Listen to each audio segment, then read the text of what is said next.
तो ग्राफ्स करते हैं। अच्छा, इस वाले वीडियो में अपन एक स्पेसिफिक केस ले रहे हैं। क्या स्पेसिफिक केस है कि जो बॉडी अभी अपन लेंगे, जो पार्टिकल लेंगे, उसकी वेलोसिटी जो है यूनिफॉर्म होगी। और अगले वीडियो में अपन क्या केस लेंगे, यूनिफॉर्म एक्सेलरेशन का केस लेंगे और फिर जो अलग अलग ग्राफ्स हैं, है ना, उसको ड्रॉ करेंगे। ठीक है, तो ऐसा करते हैं, किसी एक टाइम पीरियड के लिए किसी पार्टिकल का एक स्पेसिफिक मोशन लेते हैं। तो ये यहाँ पे अपन ने एक्स एक्सिस ड्रॉ कर दी। ठीक है, सपोज ये ओरिजिन है ना, ये एक्स इज इक्वल टू 0 वाला पॉइंट है। ठीक है, कोई बॉडी जो है वो इस वाले पॉइंट से शुरू हो रही है, इस वाले पॉइंट से इसका मोशन शुरू होता है। अच्छा, एक ही डायमेंशन में बॉडी मूव कर रही, मतलब इसी एक्सिस के अलॉन्ग, है ना, या तो इधर जाएगी या इधर जाएगी, पॉजिटिव या नेगेटिव एक्स एक्सिस के डायरेक्शन में जाएगी। तो ये बॉडी जो अपना मोशन शुरू कर रही है, किस पॉइंट से शुरू कर रही है, x is equal to 2 metres से बॉडी अपना मोशन शुरू कर रही है। ठीक है, तो time t is equal to 0 से t is equal to 2 seconds. तो इस पीरियड के लिए बॉडी की वेलोसिटी जो है वो क्या रहती है, 2 मीटर पर सेकेंड। ठीक है, अच्छा, ये वेलोसिटी है, स्पीड नहीं है, है ना। वेक्टर फॉर्म में लिखा, मैं यहाँ पे लिखने को 2i भी लिख सकता था, बट है ना, उसको सिंपल रखने के लिए केवल 2 मीटर पर सेकेंड रखा है। और ये क्लियर है कि ये प्लस है, तो बॉडी ये प्लस डायरेक्शन है, एंड ऑब्वियसली ये डायरेक्शन जो है वो ये नेगेटिव डायरेक्शन है। ठीक है, और उसके बाद में t is equal to 2 second से t is equal to 5 second तक बॉडी की वेलोसिटी क्या रहती है, बॉडी की वेलोसिटी सपोज रहती है -3 मीटर पर सेकेंड। ठीक है, मतलब नेगेटिव एक्स डायरेक्शन में। तो रफली यदि अपन देखेंगे तो बेसिकली क्या हो रहा है ना, कुछ टाइम तक तो मतलब पहले 2 सेकंड तक बेसिकली बॉडी इस डायरेक्शन में गई। ठीक है, और उसके बाद में जब इसकी नेगेटिव वेलोसिटी हो गई तो बॉडी का मोशन जो है वो किस डायरेक्शन में हो गया, इस डायरेक्शन में हो गया। शुरू में इस डायरेक्शन में था और फिर उसके बाद में इस डायरेक्शन में गया। तो अब अपन जो है इस मोशन को डिस्क्राइब करते हुए 2 ग्राफ बनाएंगे। ठीक है, एक तो वेलोसिटी टाइम ग्राफ बनाएंगे और दूसरा एक डिस्प्लेसमेंट टाइम ग्राफ बनाएंगे। एक्सेलरेशन टाइम ग्राफ अपन बना नहीं रहे, क्यों, क्योंकि एक्सेलरेशन जो है वो 0 है, कांस्टेंट वेलोसिटी है। तो बनाते हैं, ये दोनों ग्राफ बनाते हैं अपन जरा। तो ये अपन ने एक स्ट्रेट फॉरवर्ड केस लिया है ना, आप चाहे तो ये ग्राफ देखने के पहले एक बार अपने से बना करके देख लें। ठीक है, फिर उसके बाद में कंपेयर कीजिएगा। तो ये इस एक्सिस पे टाइम ले लेते हैं और इस एक्सिस पे वेलोसिटी डिपिक्ट करेंगे। इस वाले ग्राफ में यहाँ पे टाइम और यहाँ पे डिस्प्लेसमेंट। ठीक है, अच्छा, इस पे मैं 2 सेकंड और 5 सेकंड को मार्क ही कर देता हूँ, क्योंकि वही तो है मेन पॉइंट्स। 2 सेकंड वाला इंटरवल ये है और 5 सेकंड वाला इंटरवल जो है वो ये है। अच्छा, पहले वेलोसिटी टाइम ग्राफ देखते हैं। तो 0 से 2 सेकंड तक वेलोसिटी क्या थी, वेलोसिटी जो है वो 2 मीटर पर सेकंड थी। ठीक है, तो ये आपका ये 2 हो गया, है ना, 2 मीटर पर सेकंड। और 2 से 5 जो है वो वेलोसिटी नेगेटिव हो गई। ठीक है, यहाँ पे कहीं पे आ जाएगी, ये इस तरह से। ठीक है, 2 से 5 मीटर पर सेकंड वेलोसिटी जो है वो -3 मीटर पर सेकंड है। तो ये वाला पॉइंट जो है वो लगभग -3 आ गया। अच्छा, ये ध्यान रखें, अपन वेलोसिटी टाइम को डिपिक्ट कर रहे हैं, स्पीड टाइम को नहीं डिपिक्ट कर रहे हैं। तो जो मोशन का जो डायरेक्शन है वो मैटर करता है। यदि बनाने को यदि अपन स्पीड टाइम ग्राफ यदि डिपिक्ट करते इस वाले केस में, तो क्या होता, क्योंकि स्पीड टाइम ग्राफ में पॉजिटिव या नेगेटिव वाला इशू तो होता नहीं है ना, केवल मैग्नीट्यूड अपन डिपिक्ट करते हैं।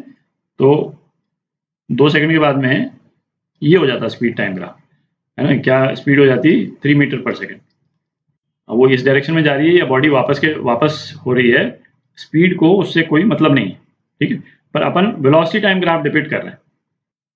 अच्छा, अब डिस्प्लेसमेंट टाइम ग्राफ देखते हैं। ठीक है, तो ऐसा करते हैं, जो 2 इक्वेशन जो अपन ने डिराइव की थी उसको एक बार मैं लिख लेता हूँ, है ना, u प्लस AT, और एक इक्वेशन अपन ने डिस्प्लेसमेंट वाली निकाली थी, ut plus half AT square. अच्छा, इस वाले केस में एक्सेलरेशन तो है ही नहीं, ये दोनों टर्म तो जीरो हो गए, तो अपने पास में ये रिलेशन आ गया। अच्छा, अब वेलोसिटी जो है वो तो जो इनिशियल वेलोसिटी है वही रह रही है ना, जब चेंज हो गई उसकी बात अलग है। डिस्प्लेसमेंट के केस में क्या है, ये पार्टिकल जो है वो ओरिजिन से शुरू नहीं हो रहा है, x इजिकल टू 2 से शुरू हो रहा है। तो डिस्प्लेसमेंट वाली इक्वेशन को अपन क्या लिख सकते हैं, एस नॉट प्लस, इसको मैं एक generic term we T V word use कर रहा हूँ, है ना, इनिशियल या फाइनल नहीं, क्योंकि ये मतलब इस तरह से वेलोसिटी चेंज हो रही है, जो भी वेलोसिटी होगी उसको यूज कर लेंगे यहाँ पे। तो t इजिकल टू 2 सेकेंड पे डिस्प्लेसमेंट जो है वो कितना हो जाएगा, s is equal to S naught तो शुरू में 2 था प्लस 2 इंटू 2 कितना हो गया 6 मीटर्स।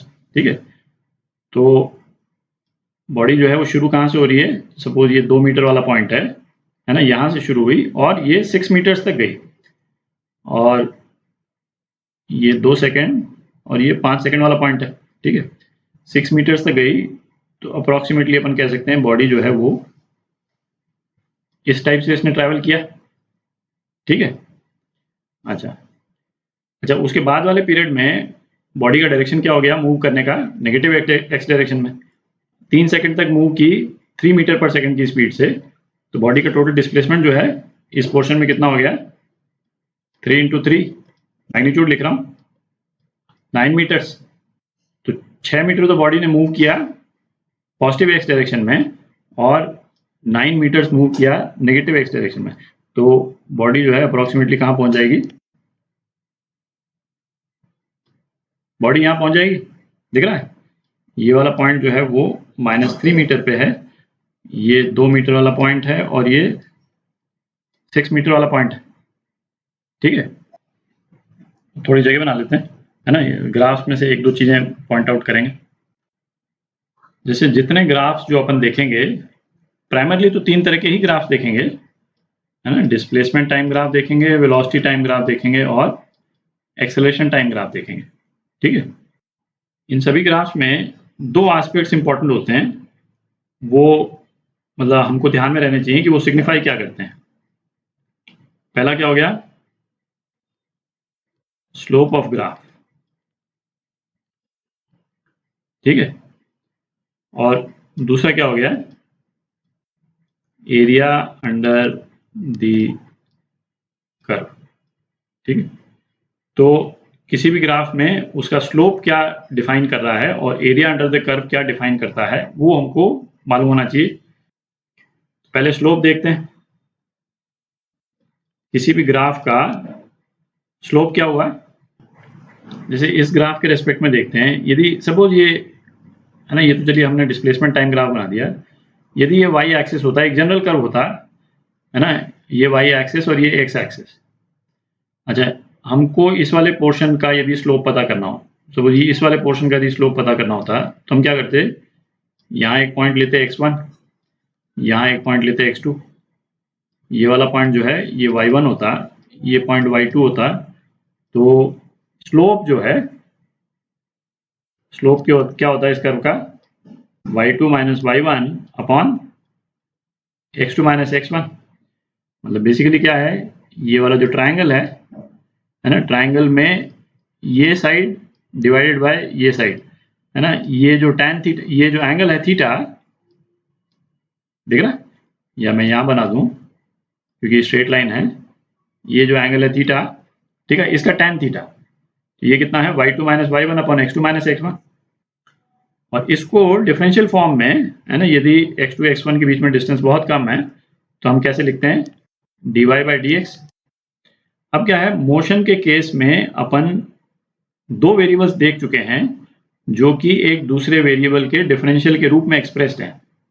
कौन कौन से variable, v is equal to D S by D T, एक तो ये देख चुके हैं, और acceleration is equal to D V by D T, एक ये देख चुके हैं।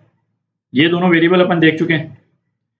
तो अब इसका इम्प्लीकेशन क्या हो गया कि वेलोसिटी जो है वो क्या है, D S by D T है, और यदि s को अपन यहाँ पे y के रूप में अपन ने डिपिक्ट कर दिया, और x एक्सिस पे यदि हम टाइम लगा देते हैं, तो D S by D T क्या हो जाएगा,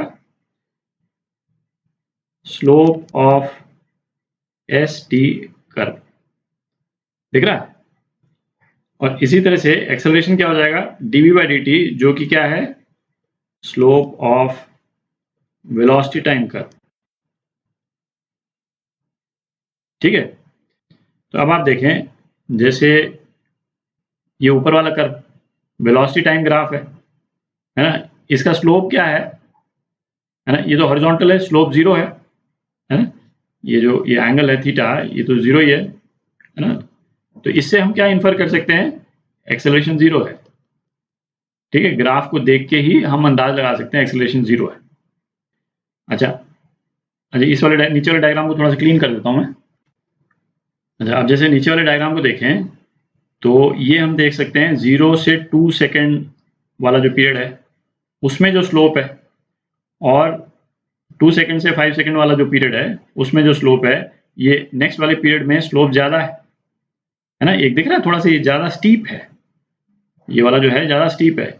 तो हम क्या इससे देख करके सीधा इन्फर कर सकते हैं, इस पोर्शन में यदि वेलोसिटी v2 है, इस पोर्शन में वेलोसिटी v1 है, तो v2 मतलब मैग्नीट्यूड की बात कर रहे हैं, v2 जो है वो v1 से ज़्यादा होगा।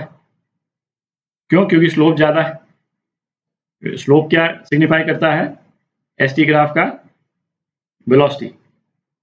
तो st कर्व का स्लोप देख करके हम ये पता लगा सकते हैं कि उस पीरियड में बॉडी की वेलोसिटी क्या है। अच्छा, ये भी पता लगा सकते हैं कि बॉडी की वेलोसिटी पॉजिटिव है कि नेगेटिव है। ठीक है, जैसे ये वाला पोर्शन है 0 से 2 सेकेंड वाला, इसमें ये है थीटा। ठीक है, tan थीटा क्या होगा, पॉजिटिव होगा, दिख रहा है। और 2 सेकेंड से 5 सेकेंड के लिए वाले पीरियड में थीटा क्या है, ये माइनस थीटा है बेसिकली, दिख रहा है, नेगेटिव स्लोप है। तो वेलोसिटी जो है वो नेगेटिव है इस वाले पीरियड में। तो ये तो स्लोप हो गया। अब दूसरा देखते हैं एरिया अंडर द कर्व। तो एरिया अंडर द कर्व का भी इंटरप्रिटेशन जो है वो जो बेसिक रिलेशंस हैं वहीं से आता है। तो बेसिक रिलेशन क्या थे अपने, पहला रिलेशन तो ये था ds/dt। ठीक है, तो इसको अपन कैसे लिख सकते हैं, ds = vdt। ठीक है, मतलब दोनों साइड को यदि अपन इंटीग्रेट कर दें तो लेफ्ट हैंड साइड जो है वो क्या हो जाएगी, वो तो डिस्प्लेसमेंट हो जाएगा। ठीक है, ds को इंटीग्रेट कर दिया, डिस्प्लेसमेंट हो गया। और ये राइट हैंड साइड जो है ये क्या है, ये है एरिया अंडर vt कर्व, दिख रहा है। ये बेसिकली क्या है, जैसे कोई vt कर्व ले लिया, ठीक है, vt कर्व में यदि सिंपल से केस का भी यदि अपन लेते हैं तो ये जो एरिया है, ये एरिया कितना है टोटल, ये एरिया 2 × 2 है। ठीक है, और इस वाले पीरियड में टोटल डिस्प्लेसमेंट कितना था, 4 मीटर था, दिख रहा है। और इस वाले पोर्शन का एरिया, इस वाले पोर्शन का एरिया कितना हो जाएगा, इस वाले पोर्शन का एरिया 2 × 3 है, मतलब 6 मीटर्स। और 6 मीटर जो है वो एक्सिस से नीचे है, तो हम इसको बोल सकते हैं कि -6 मीटर्स है। ठीक है, 3 सेकेंड तो टाइम एंड -3 वेलोसिटी। और इतना ही डिस्टेंस जो है वो बॉडी ने ट्रैवल किया था 2 से 5 मीटर वाले पोर्शन में।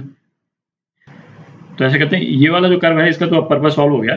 ठीक है, एक जनरलाइज कर्व बनाते हैं वेलोसिटी टाइम ग्राफ का, है ना, उससे वो एरिया अंडर द कर्व जो है ज़्यादा अच्छे से अपन डिस्कस कर पाएंगे। सपोज किसी भी 2 टाइम पीरियड के बीच में वेलोसिटी इस तरह से वेरी करती है, सपोज। ठीक है, इसको मैं t1 बोल देता हूँ और इसको t2 बोल देता हूँ। ठीक है, तो यदि हमको अब निकालना है कि बॉडी ने टोटल डिस्प्लेसमेंट बॉडी का कितना हुआ, ठीक है, तो हम क्या करेंगे, हर एक, भाई डिस्प्लेसमेंट क्या है, वेलोसिटी इनटू टाइम ही तो है। ठीक है, बट इसमें हो क्या रहा है, वेलोसिटी लगातार वेरी कर रही। तो हम क्या करेंगे, एक बिल्कुल छोटा सा पोर्शन लेंगे।